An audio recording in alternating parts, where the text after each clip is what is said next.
Hey everyone, I'm working on chapter 9, problem 46. And so this question shows us a graph and it says, what is the impulse on a 3 kilogram object that experiences the force described by in the graph in figure P946?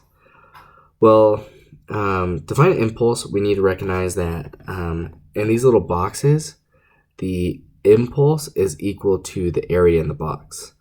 And on the x-axis, we have the time in milliseconds. And then on the y-axis, we have the force in newtons. So to find the impulse of the whole problem, we'll divide it into the impulse total is equal to the impulse of the first one, the first box plus the second impulse. And because the impulse is equal to the area, then we're going to put that the impulse total is equal to area 1 plus area 2. And I wasn't able to print off a picture for you in the book since it's just online and that'd be a little messy.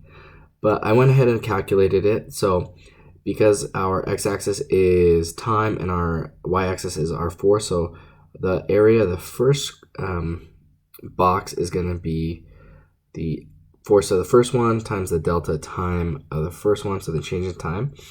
And so after looking at the graph, it was 1500 newtons times a change in time of 4 times 10 to the negative third seconds.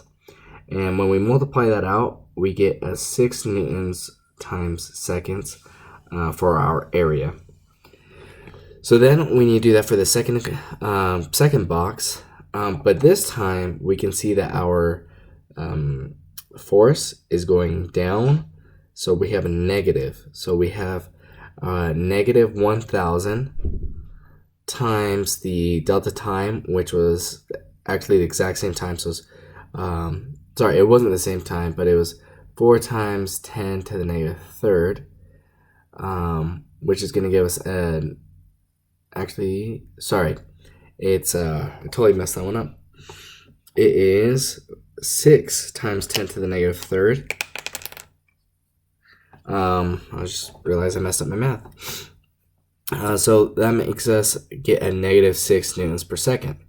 And since we go back to this equation where its impulse total is equal to impulse 1 plus impulse 2, we have impulse total is 6 newtons per second times seconds minus 6 newtons times seconds, for a total of 0 newtons times seconds for our impulse of this whole graph. So thank you. That was problem 46 of chapter 9.